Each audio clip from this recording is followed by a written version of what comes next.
पहली ही फिल्म से स्टारडम मिल गया, जिसे हासिल करने के लोग सालों तक मेहनत करते हैं। दरवाजे पर डायरेक्टर्स की लाइन लग गई, लेकिन वो कहते हैं ना कि अचानक मिली कामयाबी का नशा झेलना हर किसी के बस की बात नहीं होती। तारीख थी 22 अगस्त 1977। जगह थी मुंबई का नानावड़ी हॉस्पिटल। लीवर की बीमारी के चलते एक औरत की मौत हो जाती है। यूं तो इस औरत का अपना परिवार भी था, माता पिता भी थे और एक बेटा भी था, लेकिन मौत के वक्त उसके पास न तो कोई अपना था और न ही कोई पराया मौजूद था। अस्पताल वाले काफी देर तक इंतजार करते रहे कि कोई इस औरत की लाश को लेने के लिए आए, लेकिन जब घंटों गुजर गए तो उन्होंने भी इस लाश को वार्ड से बाहर गलियारे में रख दिया। काफी देर बाद कुछ आदमी उस लाश को लेने के लिए आते हैं, लेकिन उनके साथ न ही कोई एम्बुलेंस है और न ही कोई गाड़ी है। तब पास से ही एक ठेले का इंतजाम किया जाता है और लाश को उस ठेले पर रखकर संता क्रूज शमशान घाट पहुंचा दिया जाता है। लावारिसों की मौत मरने वाली ये औरत कोई और नहीं बल्कि 60 के दशक के आखिरी सालों में बॉलीवुड में अपनी ब्यूटी से सनसनी मचा देने वाली एक्ट्रेस विमी थी। जी हाँ, वही विमी जो 1967 में रिलीज हुई सुपरहिट फिल्म हमराज में हीरोइन थी और जो अपनी पहली ही फिल्म से दौर में बॉलीवुड की टॉप एक्ट्रेस बन गई थी। पहली ही फिल्म से शोहरत की बुलंदियां को छू लेने वाली विमी आखिरी हाल में कैसे पहुंच गई? आखिर ऐसा क्या हुआ कि आखिरी वक्त में विमी की लाश को ठेले पर रखकर शमशान ले जाना पड़ा? ये कहानी शुरू होती है जनवरी 1943 में। श्री नाम विमलेश वाडवान था। इनके माता पिता टीचर्स थे और पुराने ख्यालों वाले थे। फिल्में तो छोड़िए, वो लड़कियों को वेस्टर्न ड्रेस पहनने और मेकअप करने के खिलाफ थे, लेकिन उनके ठीक उलट विमी एक आजाद ख्याल वाली लड़की थी। एक दफा बचपन में विमी ने खेल खेल में अपने बाल कैंची से काट लिए थे। इस बात पर विमी की मां ने उनकी पिटाई कर दी थी। वक्त गुजरा और विमी के माता पिता मुंबई में शिफ्ट हो गए। मुंबई के सूफिया कॉलेज से विमी ने अपना ग्रेजुएशन कंप्लीट किया। पढ़ाई के दौरान ही विमी ऑल इंडिया रेडियो में कई प्रोग्राम्स में भी हिस्सा लिया करती थी। उसी दौरान विमी की मुलाकात शिव अग्रवाल से हुई, जो कि कोलकाता के एक बड़े मारवाड़ी बिजनेसमैन परिवार से थे। विमी ने उनसे शादी कर ली। विमी के माता पिता इस शादी के एकदम खिलाफ थे, लिहाजा उन्होंने विमी से अपना रिश्ता खत्म कर लिया। शादी के बाद विमी अपने पति के साथ कोलकाता में आ गई और उनको एक बेटा पैदा हुआ, जिसका नाम रखा गया रजनीश। विमी के हस्बैंड शिव अग्रवाल काफी अमीर थे। ससुराल में विमी ऐशो आराम वाली जिंदगी गुजार रही थी। महंगे कपड़े और आलीशान लाइफ स्टाइल के बिना विमी का कोई भी दिन नहीं गुजरता था। उस दौर में गोल्फ खेलना केवल अमीर लोगों के नसीब में था। विमी की किस्मत ने भी उन्हें ये सब तजुर्बा हासिल करने का मौका दिया। अक्सर विमी अपने पति के साथ बड़े लोगों की पार्टियों में भी शुमार हुआ करती थी। ऐसी ही एक पार्टी में विमी की किस्मत बदल कर रख दी। कोलकाता के ग्रैंड होटल में ऐसी ही एक पार्टी थी। उस पार्टी में शहर के बस कुछ अमीर लोग ही आए हुए थे। इसी पार्टी में शिरकत करने आए थे उस दौर के एक बड़े म्यूजिशियन रवि। पार्टी में किसी ने रवि को बताया कि विमी काफी अच्छा गाती है। रवि, जो के उम्दा म्यूजिशियन के अलावा एक बढ़िया सिंगर भी थे, उन्होंने विमी से सॉन्ग सुनाने की फरमाइश की। विमी ने रवि की फरमाइश मानी और एक गाना सुनाया। रवि को विमी की गायकी काफी पसंद आई, लेकिन विमी की खूबसूरती से रवि ज्यादा इम्प्रेस थे। रवि ने पार्टी में ही विमी से कहा कि वो फिल्मों में काम क्यों नहीं करती। विमी ने हंसते हुए जवाब दिया, मैं 2 बच्चे की मां ठहरी, मुझे भला कौन काम देगा। रवि ने विमी और उनके हस्बैंड शिव अग्रवाल से कहा, मेरे बेटे की जन्मदिन की पार्टी है, तो आप दोनों को मुंबई जरूर आना होगा।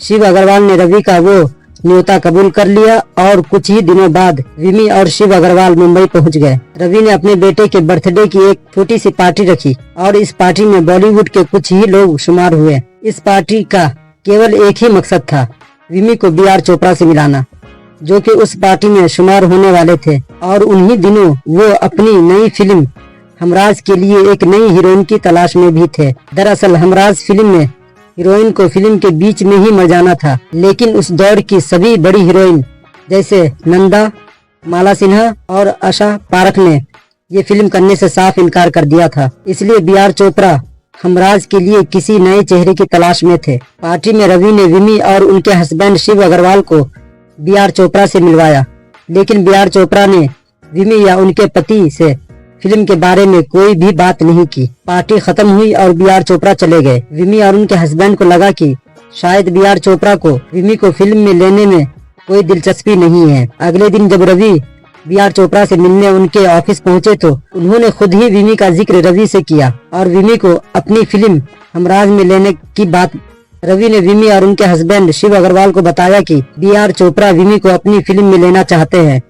विमी ने रवि से कुछ दिन सोचकर जवाब देने को कहा। एक इंटरव्यू में विमी ने बताया था कि रवि के जाने के बाद मैंने खुद से कई दफा ये सवाल किया था, क्यों नहीं, आखिर क्या बुराई है फिल्मों में काम करने में। 3 हफ्तों में कई दफा मैंने खुद से यही सवाल किया। मेरे पास न कहने की कोई वजह नहीं थी। इतने बड़े फैसले में विमी ने अपने परिवार के लोगों से सपोर्ट की भी उम्मीद की थी। आखिरकार विमी ने रवि से कह दिया कि वो बी आर चोपड़ा की फिल्म में काम जरूर करेगी। ये बात जब विमी के ससुराल वालों को मालूम चली तो जायदाद का थोड़ा सा हिस्सा देकर उन्होंने शिव अग्रवाल और विमी से अपना रिश्ता खत्म कर लिया। विमी के मायके वाले तो पहले से ही उनसे रिश्ता खत्म कर चुके थे, लेकिन विमी ने अपने कदम पीछे नहीं खींचे। वो तय कर चुकी थी कि जब फिल्मों में ही उनकी दुनिया है और एक्टिंग उनकी जिंदगी है। फिल्म हमराज की शूटिंग शुरू हो गई। क्योंकि विमी कोई टैलेंट एक्टर नहीं थी तो उनके सीन्स शूट करने में बेहद दिक्कत आई। सीन से पहले उनको काफी ज्यादा प्रैक्टिस करवाई जाती थी। इसी दौरान उनके हस्बैंड शिव अग्रवाल भी अपनी टांग अड़ाने लगते थे। वो एक तरह से उनके सिक्योरिटी बन गए थे। जैसे तैसे फिल्म की शूटिंग पूरी हुई। पहली ही फिल्म में सुनील दत्त और राजकुमार जैसे बड़े स्टार्स के साथ काम करना और वो भी बी आर चोपड़ा फिल्म जैसे बड़े बैनर के साथ, ये बहुत बड़ी बात थी। फिल्म के रिलीज होने से पहले ही विमी मीडिया की सुर्खियों में आने लगी थी। विमी की खूबसूरती ने उस दौर के कई दूसरे डायरेक्टर प्रोड्यूसर्स को अट्रैक्ट किया जब विमी को अपनी फिल्म में लेना चाहते थे और विमी को अच्छे पैसे ऑफर कर रहे थे। शिव अग्रवाल और विमी तो चाहते थे कि हर अच्छे ऑफर को लपक लिया जाए, लेकिन बी आर चोपड़ा के साथ विमी का कॉन्ट्रैक्ट के चलते वो ऐसा कर नहीं पा रही थी। कॉन्ट्रैक्ट के मुताबिक विमी बी आर फिल्म के साथ 3 फिल्मों में काम करेगी और उससे पहले किसी और फिल्म में काम नहीं करेगी। तो शिव अग्रवाल और विमी ने कॉन्ट्रैक्ट से आजाद होने के लिए बी आर चोपड़ा को परेशान करना शुरू कर दिया। बी आर चोपड़ा ने कहा भी था कि मैं बता नहीं सकता कि आखिरी शेड्यूल तक विमी और उनके हस्बैंड शिव अग्रवाल ने मुझे कितना परेशान कर दिया था। एक किस्सा शेयर करते हुए बी आर चोपड़ा ने बताया कि एक बार 15 दिन की शूटिंग के लिए पूरी टीम को बाय एयर नेशनल जाना था, लेकिन एन वक्त पर कोलकाता से उन्हें विमी का टेलीग्राम मिला कि वो आउटडोर शूटिंग के लिए नहीं आ पाएगी। ये सुनकर बी आर चोपड़ा को झटका लगा और वो फ्लाइट पकड़कर मुंबई से कोलकाता आ गए और विमी के बंगले पर पहुंच गए। यहाँ इनकी विमी और उनके पति से बात हुई और उन्होंने विमी को कॉन्ट्रैक्ट से आजाद कर दिया।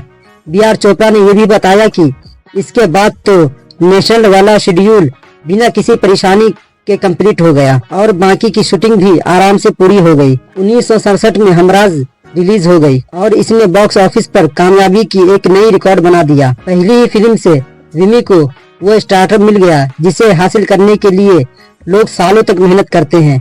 विमी के दरवाजे पर डायरेक्टर्स की लाइन लग गई, लेकिन वो कहते हैं ना कि अचानक मिली कामयाबी का नशा झेलना हर किसी के बस की बात नहीं होती। विमी और उनके हस्बैंड शिव अग्रवाल के साथ भी कुछ ऐसा ही हुआ था। विमी को एक से बढ़कर एक ऑफर्स मिल रहे थे।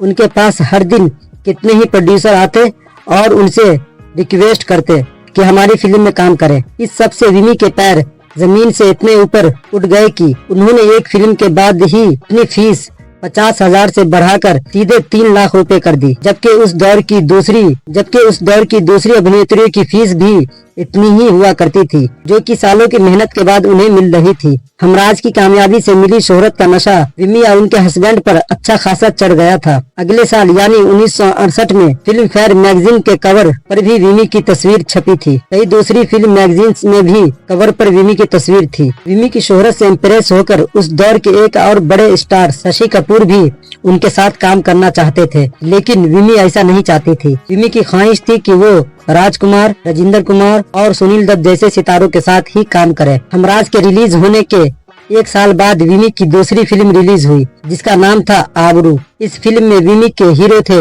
दीपक कुमार, जिनकी ये पहली फिल्म थी।